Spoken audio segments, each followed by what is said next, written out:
Feel like status quo in your church is a wall that you just keep bumping up against when you would really like to see progress being made?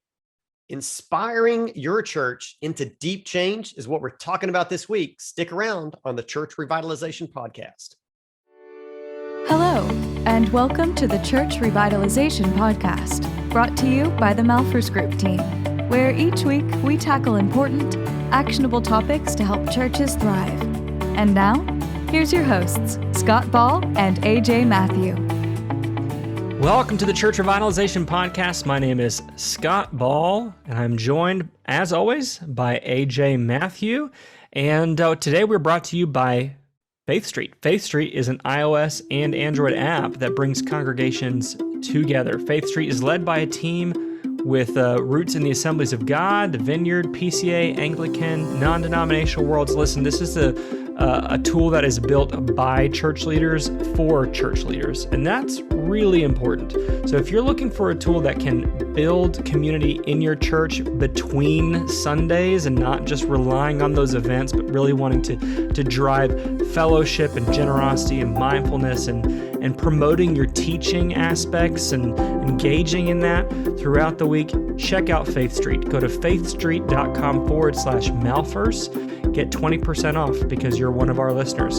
Faith Street, faithstreet.com/Malphurs, MALPHURS for 20% off. Check it out. All right, AJ. Oh man, yeah, it's fantastic. Yeah, I mean, we've got to get churches off Facebook for well, I mean, not entirely, but not today, for building anyway. Community. Yeah. For building community, right? Let's use tools that are built for the church, right? Yeah. I think is any church excited about Facebook at this point? I don't know. Yeah. Well, hey, listen, Mark Zuckerberg is probably listening to us right now. He's monitoring our communications, so he's a fan. Let's just say, check out Faith Street, see if it's a good fit for you. All right. So today we're talking about challenging the status quo. Ooh. AJ, have you ever encountered a church that just didn't want to change, or met with a pastor who said, my church can't change? Wow. Yeah. Let me count the ways. Let me count the times. Yeah. Or people on teams that are just pushing back and negative. Yeah. I mean, this is sort of related. I mean, we used to, we've both been doing this for many years now, Scott. And in the early years, it was not uncommon to see maybe strategic leadership team members that you knew going in, they were struggling with change. And the pastor is always like, in this, I have this conversation with almost every church I work with. They're like, hey, should I have Nancy or Philip on the team? We've really struggled to continue this relationship well. And they've been really, having a hard time. And it used to be like, yeah, let's have them on the team, like the major planning team. And anymore, it's like, no, because and we're going to get to this in number 4, they weren't good faith investors in change. Yeah. And so this is a problem that churches experience. I mean, because we're humans. Yeah. Yeah. We live in a fallen world. We're sinful. We all are. And change is difficult. Doing things differently is difficult. And so, I mean, we'll get to, again, in number 4, we're going to get to this little setup that I'm giving us, but every pastor knows exactly what we're talking about in people that become barriers to change. And we talk about this also in our training. What are barriers to change? Well, people's one of them. People's number one. Yeah. And the status quo is almost like a wall around, a wall between where you are and where you want to go. Mm-hmm. And there's just no way to move forward as a church without pushing through that barrier of the status quo and really ramming through that wall. And so today we want to put some tools in your toolbox that you could use to sort of chisel away at that wall of the status quo and maybe get a breakthrough. Not maybe, definitely, if you were to do these things, achieve a breakthrough through the status quo so you can inspire deep change. I'm excited about this episode, AJ. We got 5 things. Let's hop in, AJ. Let's do it. Number 1, define a mutually desirable outcome for change. This is a big one. And if you spent any time with us, we refer back to mission and vision a lot, but the benefit to defining a mutually desirable outcome for change is that you're leading, first of all, from a positive point of view. We've looked into the future to the greatest of our human abilities. We've discerned through the Holy Spirit what God wants our church to be doing where he has sovereignly placed us. And it's exciting. God doesn't do boring plans. God does exciting plans. And if that's where you're leading from in your church, you're going to already have most of the people with you. Yeah. And so this is always a place to start from. We just always say, always be leading from vision. Lead from vision. And this is what's going to develop unity in the church and is already going to give you that. This is that first hammer strike against the wall of status quo. And it's going to put a big crack in it. This is what is going to begin to weaken this and allow you to begin to push through the status quo by having a big vision impact that you want to make, leading from mission and vision, make disciples, making mature disciples of Jesus. And here's what that's going to look like in our church, in our community, our neighborhood, our city, around the world. This is that first strike against the status quo. It sounds so fundamental and basic, right? But most churches that we encounter don't have this. That's true. They just don't. They don't have a shared dream. Yeah, there you go. That's the problem. The pastor has a dream, maybe, but it's not a shared dream. It's not one that everyone, and that's why this is worded the way that it is. It's a mutually desirable outcome for the change. That maybe not everybody, the majority of people are excited about that change and go, yeah, I would like to see that happen.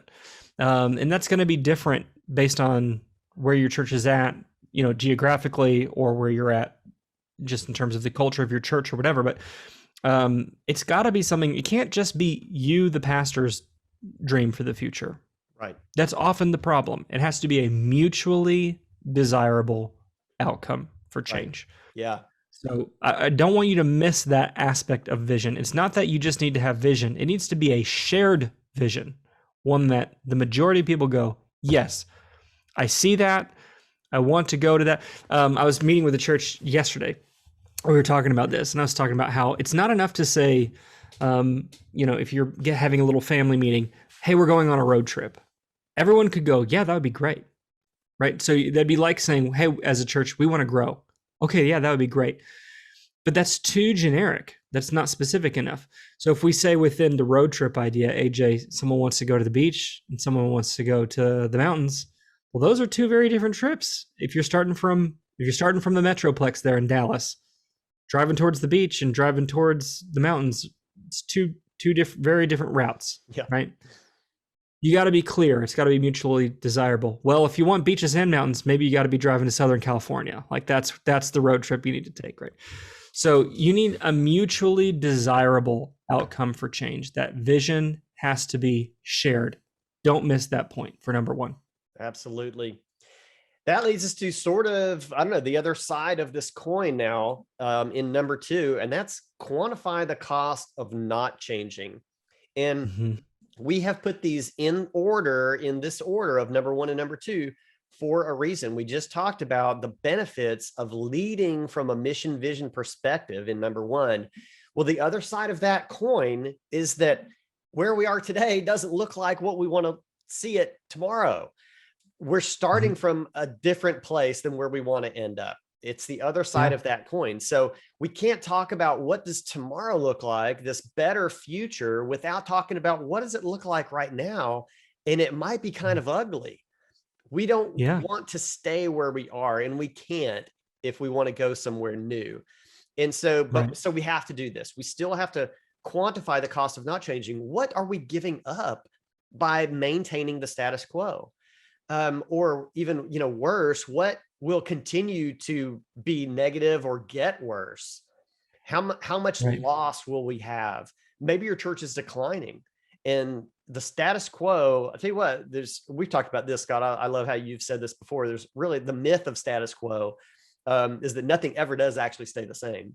So if you say we're just not going to change, what you're actually doing is agreeing that whatever negative path you're on that's the glide slope you'll continue down.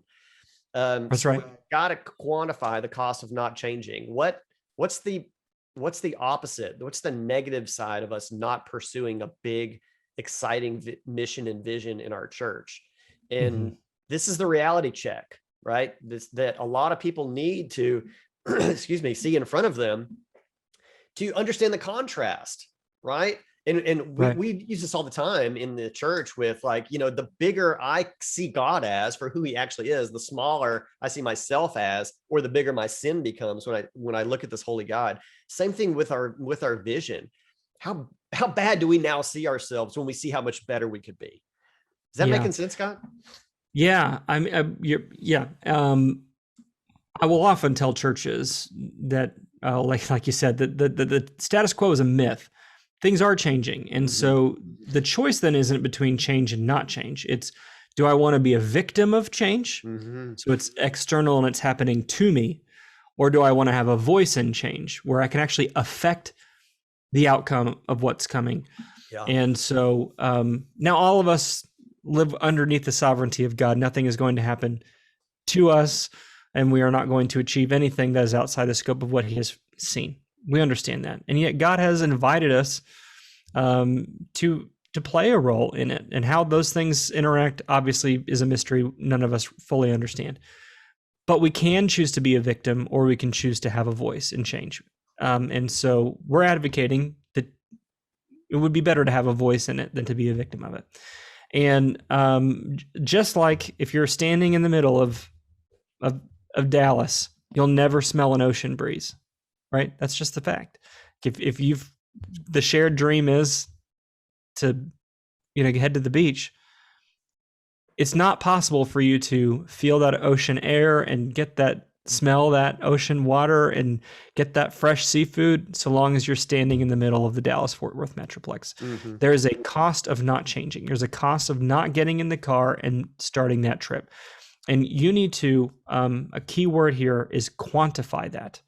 So there are certain groups of people where you can appeal to the emotion, AJ, where you could say, you're not going to feel that ocean breeze. You're not going to be able to smell that water. Like, you can make that emotional appeal. Some people, you're going to need to make a quantifiable appeal. Yeah. We have decreased in attendance by 10% over the last 2 years. If this trend continues, we will not have the funds to do X, Y, Z. And the things that you care most about in the church are not going to be sustainable either, because we won't be able to fund them. Right. So there are a certain subset of people, AJ, that those emotional appeals are not going to work on them. Yeah. And you're going to need to provide some facts and logic as well. Yeah. To show why, irrefutably, not changing has a cost. Absolutely. Yeah. Yeah, that's part of good leadership, is recognizing those two primary groups that you could probably put most people into, in addition to more granular view of just how people receive information and how they process. And one's not more valid than the other. Right. They're both true. Yeah, sure. Right. Yeah. But you need to be able to come at the problem with both the emotion and the facts. There you go. Number 3, you were kind of jumping into number 3 here just a little bit already, Scott. But have a bias for participation over discussion. People getting engaged in the change instead of planning out, like, all right, we've got 3 town halls planned over the next 6 months so we can gather information. Well, I'm coming at you with number 3 with a bit of a prerequisite, an understood prerequisite. And that is that you, as a church leader, have a pretty good idea on the pulse of the church, and that you are able to maybe even demonstrate that back in the words that you use. If you can demonstrate that back, you can reduce the number of town halls that you need to have on any particular change by simply speaking to those things. If you can say, here's what we want to do. Here's the problem. And now I know some of you are thinking this, or now I know it's been said, if you can get that out there and people, because immediately they're like, what about? And then you're checking off that box for them. They're like, okay, they can sit back in their chair again, they'll give you 5 more minutes to keep talking. But participation in making the change, that's the big point here, gives people a way to now invest in something. Maybe they were on the fringe. Maybe you got them involved a little bit. They're like, okay, I'm going to give you the benefit of the doubt. I'm going to give you a chance. But if you can get them now working, I mean, with their hands and feet and contributing with their minds and their talents and their gifting, that's where you're going to start to see them really become now advocates for change. Yeah. I'll do a little plug for the church ministry analysis that we do. I mean, that's an opportunity to get some feedback from people who would know, right? So when we do a church ministry analysis, we're not doing a survey with the whole church, but we are doing a survey with some key folks within your church, maybe 35, 40 people. It depends on the size of the church, how large this group is, which is only $99, by the way. You can go to malforsgroup.com/CMA if you want to check that out. $99, Scott? It's only $99, AJ. Yeah. At any rate, so there is a role for discussion and to get some feedback and to get some of that. But if you want to achieve change, it's best to have a bias for that participation, engaging more people in the process of owning the change. And this is the difference oftentimes, AJ, between committees and teams. Mm-hmm. Committees get together for the purpose of discussing problems. Versus teams, if you go back to last week's episode and where we talk about strategic implementation and planning rhythms, teams gather together for the purpose of execution and implementation and achieving things and working on things and doing things. So if you can engage more people in that process of doing change, of achieving change, implementing change, versus just having avenues for discussion, you're going to have a much better outcome. I told you this, AJ, off air before we started. I have found that if I cook something, I'm less critical of it. Right? Like if I cook the burger and it's maybe a little bit charred or something, I didn't get it quite right, I'm going to be less critical than if I were to go to a restaurant and it's a little charred. I'm going to go, oh, this is a little charred. So if everyone in your congregation is a critic, it might be because you've not created enough on-ramps for participation. They're less likely to be critical of the change if they have an opportunity to participate in it. And so, yes, create opportunity. And if you're doing strategic envisioning, our process, we have clear on-ramps for participation that don't put too many, where you don't have too many chiefs and not enough Indians, right? Is that can you say that anymore? Is that a thing that you can say in 2021? Probably not. If that was offensive to anybody, I'm sorry. But you want to make sure that you got enough people who are doing and not just people who are talking. Okay, move on to number 4. Number 4, invest minimal attention in bad faith detractors. So sort of that setup that I had there at the beginning of the show, investing into people that they don't in good faith really want to see change happen, even though it's uncomfortable for them. And every church has these people. It's just it's unfortunate. It's unfortunate, but it's a reality. It needs to be recognized right from the beginning. And you want to make every effort to bring people along, but at some point you have to sort of cut that off and understand that the best use of your time is in continuing to move forward with the biggest team possible of people that are excited about change, or at least willing participants, and not giving the temper tantrum people too much time and attention. Yeah. Oh, you're so well said, AJ. What you can't have happen is people get the impression that the way to get their way is to throw a temper tantrum, that's the way to get attention from leadership, and that's the real way for change to happen, is just to be vocal. And so this is, I hate to, it's maybe a bit of a harsh analogy, but when my daughter, who is 6 and she is great at throwing a fit. It's really good.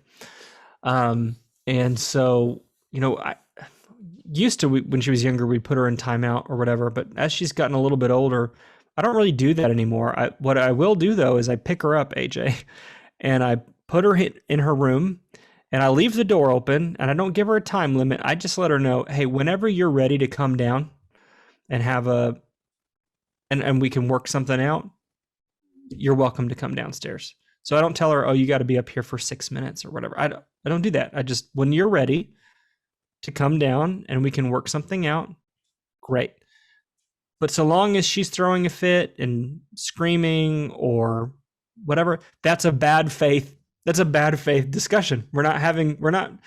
If anything, I'm just trying to get her to be quiet, right? I'm not doing something because it's what's in her best interest or my best interest or our family's best interest. It's just that she'll stop crying. That's not a good way to make decisions. So the same thing in your church.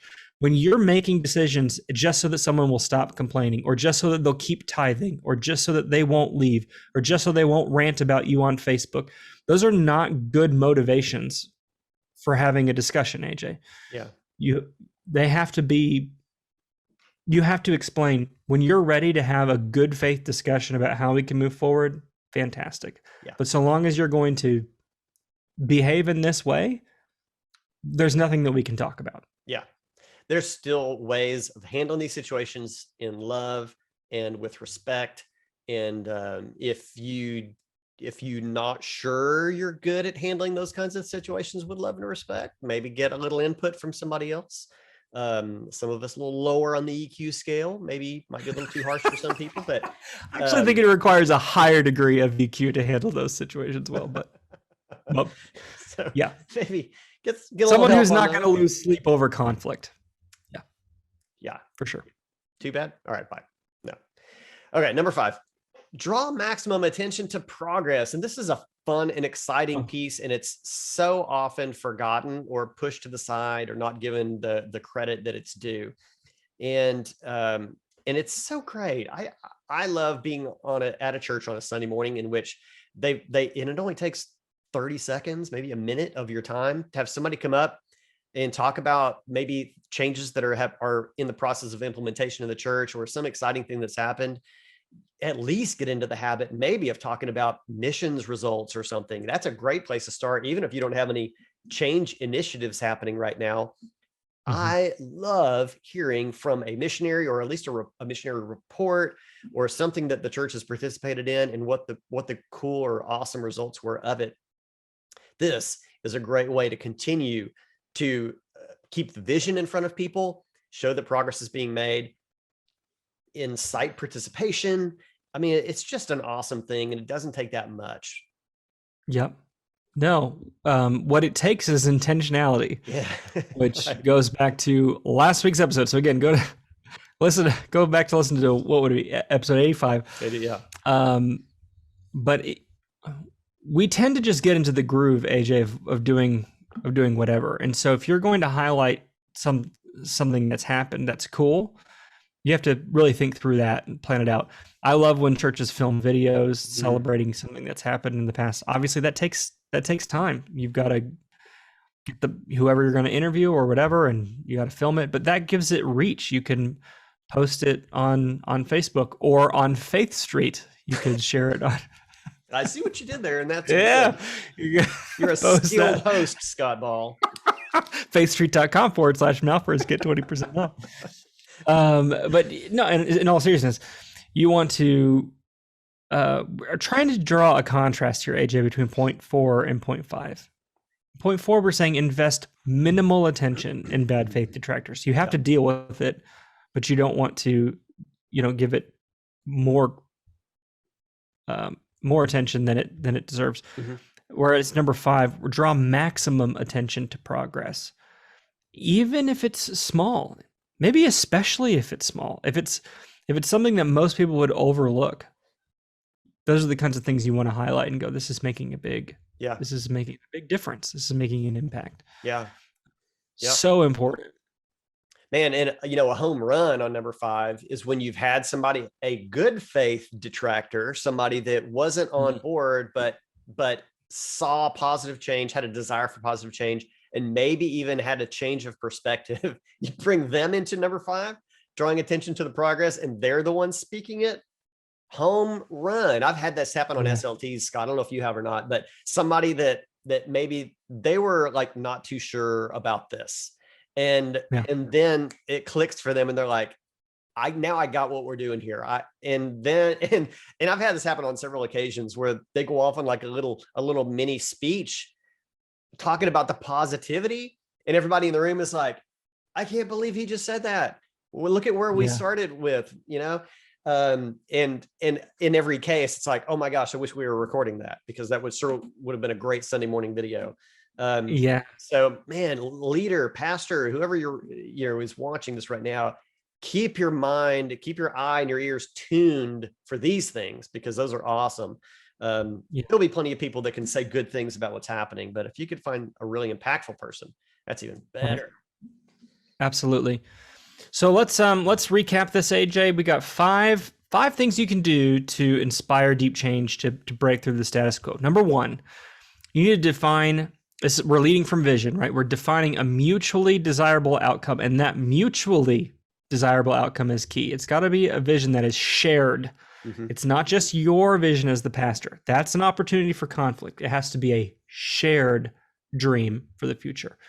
Number 2, quantify the cost of not changing. There's an actual cost, there's an opportunity cost, there's a financial cost, there's a human resource cost, there's an eternal cost. That's right, of not changing. And you need to be able to express that both emotionally and factually to the folks in your congregation. Number 3, you need to have a bias for participation over discussion. The little struggle sessions and town hall meetings, you need a small avenue to get good feedback. And I would recommend the church ministry analysis, because it's third party. It's going to be more objective. It's going to be more structured.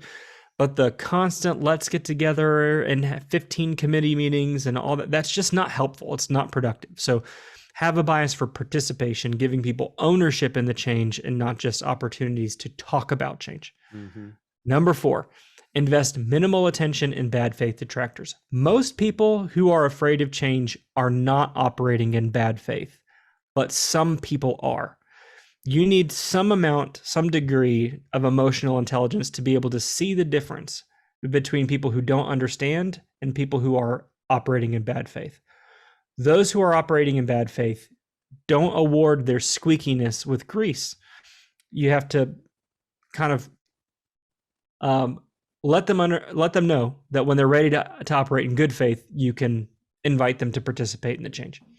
And then finally, draw maximum attention to progress, even if it's small, maybe especially if it's small, and maybe especially if you can draw attention to folks in the congregation who maybe would have been in a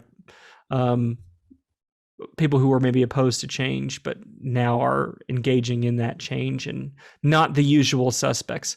People expect to hear the progress from you as the pastor, but if they hear it from Sally or they hear it from John, it makes a big impact. And so change, AJ, let's wrap this up this way.